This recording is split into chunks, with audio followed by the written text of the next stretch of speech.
ഉള്ളത് നമുക്കെല്ലാവർക്കും സുപരിചിതയാണ്. Doctor M Lakshmikumari. അവർ നമ്മുടെ കുത്തേഴത്ത്, തൃശ്ശൂരിലെ കുത്തേഴത്ത് കുടുംബാംഗമാണ്.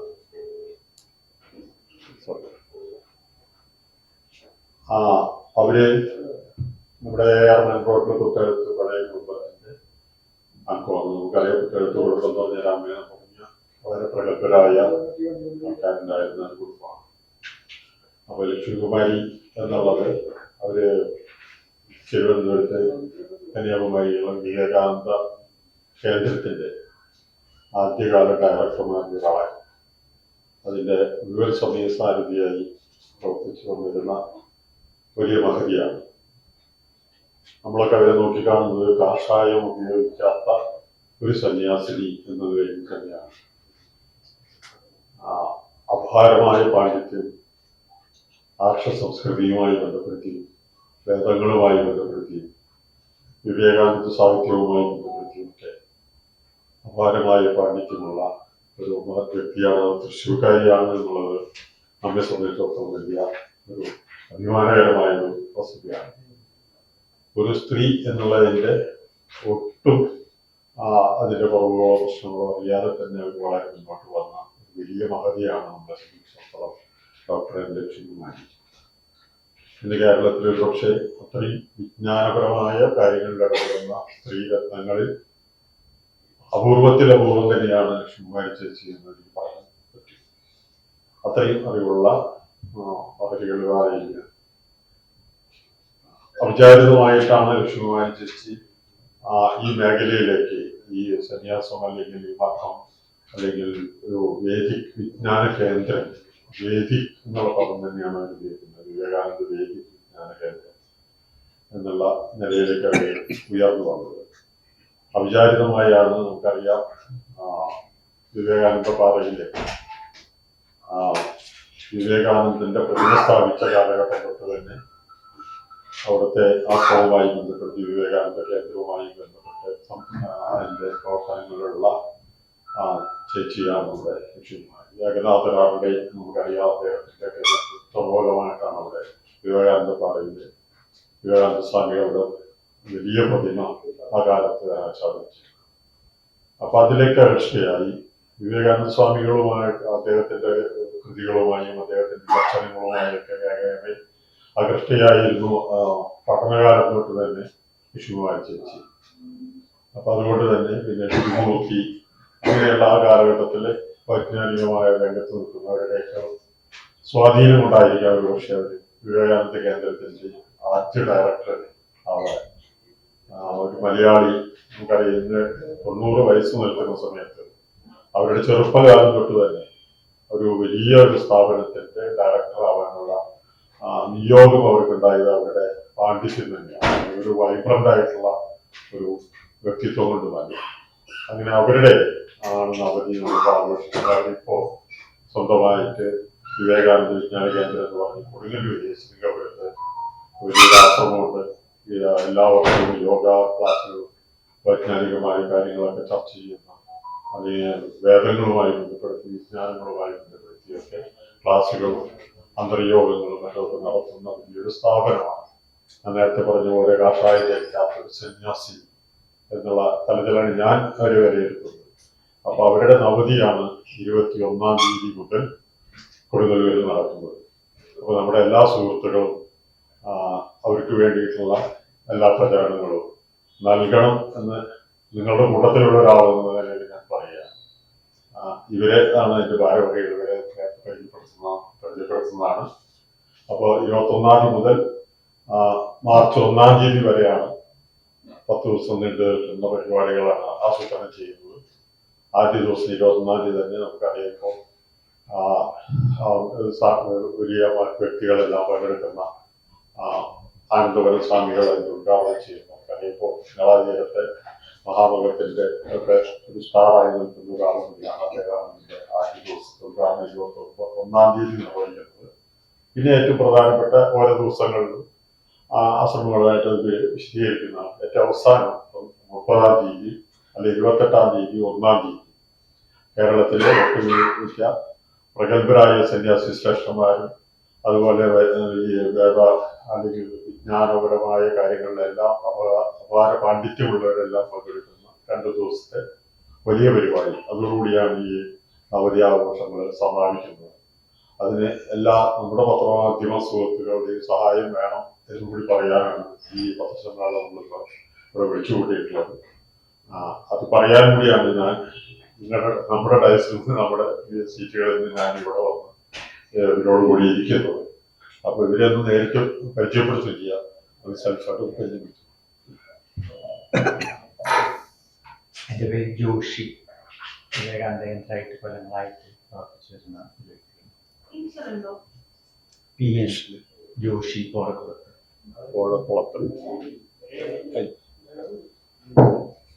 എൻ്റെ പേര് അനിൽ. കൊടുങ്ങല്ലൂർ തന്നെയാണ് സ്വദേശം. കേന്ദ്രവുമായിട്ട് കഴിഞ്ഞൊരു 30 വർഷമായിട്ടാണ് അടുത്ത്. അനിൽകുമാർ KN ഇതിന്റെ ഈ പ്രോഗ്രാമിന്റെ കൺവീനറായിട്ടുണ്ട്. പേരുണ്ട്. എൻ്റെ പേര് സുധാകരാണ്. വിവേകാനന്ദ കേന്ദ്രത്തിൻ്റെ ഫുൾ ടൈം പ്രവർത്തകനാണ് ഞാൻ. കഴിഞ്ഞ 30 വർഷമായിട്ട് കൊടുങ്ങല്ലൂർ ആസ്ഥാനമാക്കിക്കൊണ്ട് പ്രവർത്തിക്കുന്ന വിവേകാനന്ദ കേന്ദ്രത്തിൻ്റെ വേദിക് വിഷൻ ഫൗണ്ടേഷനിലെ അംഗമാണ്. ഈ പ്രസ്ഥാനത്തിൻ്റെ സെക്രട്ടറി കൂടിയാണ്. ഒരു പ്രധാനപ്പെട്ട അതിനൊരു കാര്യമുള്ളത്, ഈ നവതിയോടനുബന്ധിച്ച് നമ്മുടെ അമ്മയുടെ ഭാനുമതി ടീച്ചർ നമുക്ക് എല്ലാവർക്കും പരിചിതയാണ്. അമ്മയുടെ ഭാനുമതി ടീച്ചർക്ക് ഒരു പുരസ്കാരം നൽകുന്നുണ്ട് ഈ നവതിയുടെ ഭാഗമായിട്ട്. കീർത്തി ഫലകവും പൊന്നാടിയും 25,000 രൂപ നമ്മളതിൽ തിരിച്ചിട്ടുണ്ട്. തന്ന 15,000 അടിച്ചിട്ടുണ്ടാകുന്ന തെറ്റിപ്പോയതാണ്. 25,000 രൂപ എന്ന പുരസ്കാരമാണ്. അത് ഭാനുമതി ടീച്ചർക്കാണ് സമ്മാനിക്കുന്നത്. അതാണ് ഇതിൻ്റെ പ്രധാന ഹൈലൈറ്റ് ഒരു കാര്യം കൂടി. അതുകൊണ്ട് ഞാൻ ഒപ്പം എൻ്റെ ചോദിക്കാമെങ്കിൽ ഇവരോട് സംസാരിക്കാം. സ്വാമി വിവേകാനന്ദരെ കേരളത്തിൽ ആദ്യമായിട്ട് ഞാൻ ശ്രദ്ധിക്കുന്നു. നിങ്ങളുടെ ഭാഗത്ത് ജനങ്ങളെ മനസ്സിലാക്കിയ ഒരു എന്തെങ്കിലും പരിപാടികൾ ഉണ്ടായിട്ടും നമ്മൾ അറിയുന്നില്ല. എനിക്ക് എന്തെങ്കിലും പറയാനുള്ളത് സ്വാമി വിവേകാനന്ദനെ കുറിച്ച് ശ്രീനാരായണ തന്നെ ജനങ്ങൾക്ക് അത്ര പരിചയമല്ല. കേരളത്തില് വിവേകാനന്ദ സ്വാമി എന്ന് പറയുമ്പോൾ തന്നെ നമ്മുടെ മനസ്സിലേക്ക് വരുന്ന ഒരു വാക്കാണ് കേരളം ഒരു ഭ്രാന്താലയം എന്ന് സ്വാമി പറഞ്ഞിട്ടുണ്ട് എന്നാണ് നമ്മുടെ മനസ്സിൽ വരുന്നത്. അത് മാത്രമേ നമ്മൾക്ക് ഓർമ്മ വരുന്നുള്ളൂ. പക്ഷേ 1000 ഐലൻഡ് പാർക്കില് അദ്ദേഹത്തിന്റെ ശിഷ്യന്മാരോട് സംസാരിക്കുന്ന സമയത്ത് മലബാറിലത്തെ സ്ത്രീകള് വളരെ വിദ്യാസമ്പന്നരാണ് എന്ന ഒരു അനുഭവം സ്വാമിജി പങ്കുവെക്കുകയുണ്ടായി. അതിനെ കുറിച്ചിട്ട് ഒരാള് പറയില്ല.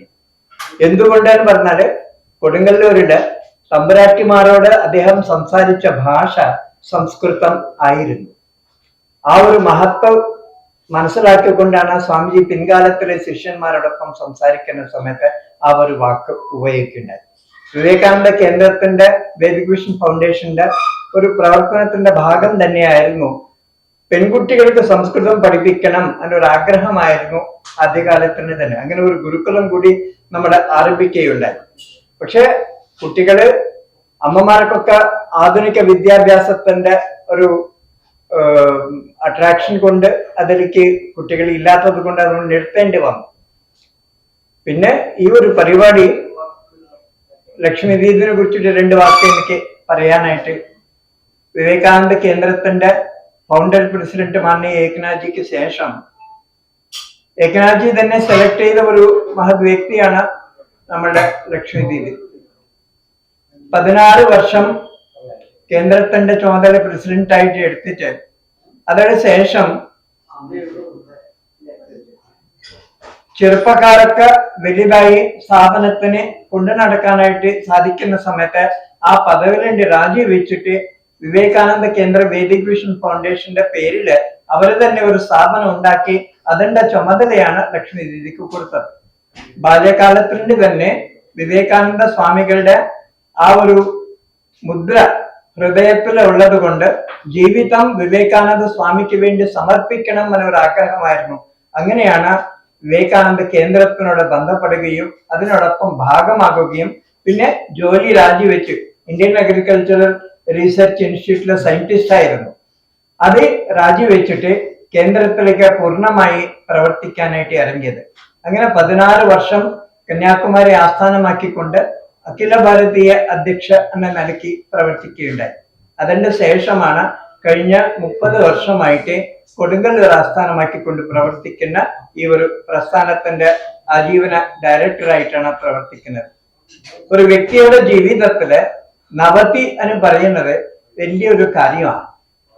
അമ്മ ഈ ഒരു പ്രായത്തിൽ കൂടി എപ്പോഴും ചിരിച്ചു പ്രസാദിച്ചുകൊണ്ട് പ്രവർത്തിക്കുന്ന ഒരു വ്യക്തിയും എത്രയോ വ്യക്തികളുടെ ജീവിതത്തില് ഒരുപാട് മാറ്റം കൊണ്ടുവരാനായിട്ട് അമ്മ പ്രയത്നിച്ചിട്ടുണ്ട്. അതിന്റെ ഫലമായിട്ടാണ് കൊടുങ്ങല്ലൂരിലിരിക്കുന്ന അമ്മനെ അറിയുന്ന വ്യക്തികൾ എല്ലാവരും ചേർന്നിട്ട് നവതി ആഘോഷ നവതി സംഘാടക സമിതി എന്ന് പറഞ്ഞ പേരിലാണ് ഈ 9 ദിവസം നടക്കുന്ന പരിപാടികളിൽ ആസൂത്രണം ചെയ്തിരിക്കുന്നത്. ആദ്യത്തെ ദിവസം ആനന്ദവനം സ്വാമിജി പറഞ്ഞിട്ടുണ്ട്. അതോടൊപ്പം തന്നെ ഏറ്റവും മുതിർന്ന ഒരു മാതാജിയാണ് നമ്മുടെ വിമലപ്രാണ മാതാജി ശാരദാ മഠത്തിന്റെ. അമ്മയോടൊപ്പം ഇരിക്കുന്ന 9 മാതാജിമാരിന് അന്ന് പാദപൂജയും അവരുടെ യതീശ്വരി പൂജ എന്ന പേരില് ആദ്യമായിട്ട് നമ്മൾ ചെയ്യുന്നത്. പിന്നെ 24-ാം തീയതി ഉദിത് ചൈതന്യ പൂജ സ്വാമിജി പറഞ്ഞിട്ടുണ്ട്. അതേപോലെ തന്നെ ഓരോ ദിവസം ഓരോ ആചാര്യൻ വന്നിട്ട്, സാധാരണ സപ്താഹം എന്ന് പറയുമ്പോൾ നമ്മൾ അറിയുന്നത് ഒരു ആചാര്യനായിരിക്കും അവസാനം വരെ. ഇത് ഒരു പ്രത്യേക രീതിയിലാണ് ഓരോ ദിവസം ഒരു ആചാര്യൻ അന്നത്തെ ദിവസത്തിന്റെ പ്രധാനമായിട്ടുള്ള വിഷയത്തിനെ കുറിച്ച് സംസാരിക്കുന്നത്. അങ്ങനെയാണ് ഉദിത് ചൈതന്യയും അതുപോലെ തന്നെ ഡോക്ടർ വിനോദ് ശർമ്മ, അങ്ങനെ പല വ്യക്തികള് മഹത് വ്യക്തികൾ വന്ന് സംസാരിക്കുന്നത്. പിന്നെ 28-ാം തീയതിയാണ് ഒരു പ്രധാനമായിട്ടുള്ള ഒരു സ്ത്രീ ശാക്തീകരണം ആധ്യാത്മികത്തിലെ കൂടി. സ്ത്രീ ശാക്തീകരണം എന്ന് പറയുമ്പോൾ തെറ്റിദ്ധരിക്കപ്പെടുന്ന ഒരു വാക്കാണ്. അത് ആധ്യാത്മികത്തിൽ കൂടി മാത്രമാണ് സ്ത്രീ വളരാനായിട്ട് ആവശ്യകതയാണ് സമുദായത്തില്. അതിന് വെച്ചുകൊണ്ടാണ് നമ്മളുടെ ആലീസ് ഉണ്ണികൃഷ്ണൻ ചേച്ചി വന്നിട്ട് ദേവി സഹസ്രനാമത്തിനെ കുറിച്ചിട്ടുള്ള ആ അമ്മയുടെ പ്രഭാഷണവും നമ്മളുടെ ലക്ഷ്മി ശങ്കർ കൂടി വരേണ്ടതായിരുന്നു. പക്ഷെ ശങ്കർ ആക്സിഡന്റ് ആയതുകൊണ്ട് വരാൻ പറ്റുന്നില്ല. അതുകൊണ്ട് മാതാജി സംഗമേശാനന്ദ മാതാജി അന്ന് ലക്ഷ്മി ശങ്കറുടെ സ്ഥാനത്തിൽ സംസാരിക്കുന്നുണ്ട്. പിന്നെ അവസാനത്തെ ദിവസത്തിന്റെ പരിപാടിയാണ് 1-ാം തീയതി സംപൂജ്യ ചിദാനന്ദപുരി സ്വാമികള് അദ്വൈതാശ്രം കൊളത്തൂർ നമ്മൾക്ക് എല്ലാവർക്കും സുപരിചിതമാണ്. അദ്ദേഹത്തിന്റെ മുഖ്യ പ്രഭാഷണം അന്നത്തെ ദിവസം സമുദായത്തിന്റെ ആവശ്യകതയെ കുറിച്ചിട്ടായിരിക്കും സ്വാമിജി സംസാരിക്കുന്നത്. അതേ പരിപാടിയിൽ വെച്ചിട്ടാണ് നമ്മുടെ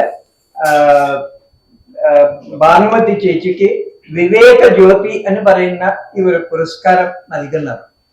അതിന്റെ സമാപന യോഗമാണ് സംപൂജ്യ സദ്ഭാനന്ദ സ്വാമി, സംപൂജ്യ വിവേകാനന്ദ സ്വാമി, അധ്യാത്മാനന്ദ സ്വാമി, ഡോക്ടർ ടി പി ശശികുമാർ, സേതുയേട്ടൻ, ഇങ്ങനെ പോലെ ഇരിക്കുന്ന മഹത് വ്യക്തികളൊക്കെ സമാപന യോഗത്തില് പങ്കുചേരുന്നു. ഈ 9 ദിവസം നടക്കുന്ന പരിപാടിയില് ഈ അവാർഡോടൊപ്പം നമ്മുടെ സംസ്കൃതം പഠിക്കുന്ന 5 വിദ്യാർത്ഥികൾക്ക് കൂടി ഓരോ വർഷം ഒരു സ്കോളർഷിപ്പ് നൽകാനായിട്ട് കൂടി തീരുമാനിച്ചിട്ടുണ്ട് സംഘാടക സമിതി.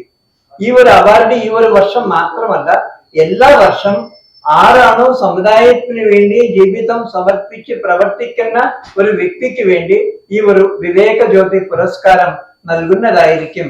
അതാണ് ഞാൻ നിങ്ങളോടൊപ്പം പങ്കുവെക്കാനായിട്ട് ആഗ്രഹിക്കുന്നത്. ഇതാണ് ഈ 9 ദിവസത്തിന്റെ പരിപാടി. ഒരു സമൂഹ സേവനത്തിനോടൊപ്പം അതിനുവേണ്ടി ജീവിതം സമർപ്പിച്ച ഒരു വ്യക്തി, രാഷ്ട്രത്തിന് വേണ്ടി സമർപ്പിച്ച വ്യക്തി, എല്ലാ ത്യാഗം ചെയ്തിട്ട്, വിവേകാനന്ദ സ്വാമി പറയുന്ന വാക്കുകള് സേവനം, തപസ്, ഈ 2 വാക്കുകളാണ്. വിവേകാനന്ദ സ്വാമി പറഞ്ഞിരിക്കുന്ന വാക്ക് they alone live who live for others, rest are more dead than alive.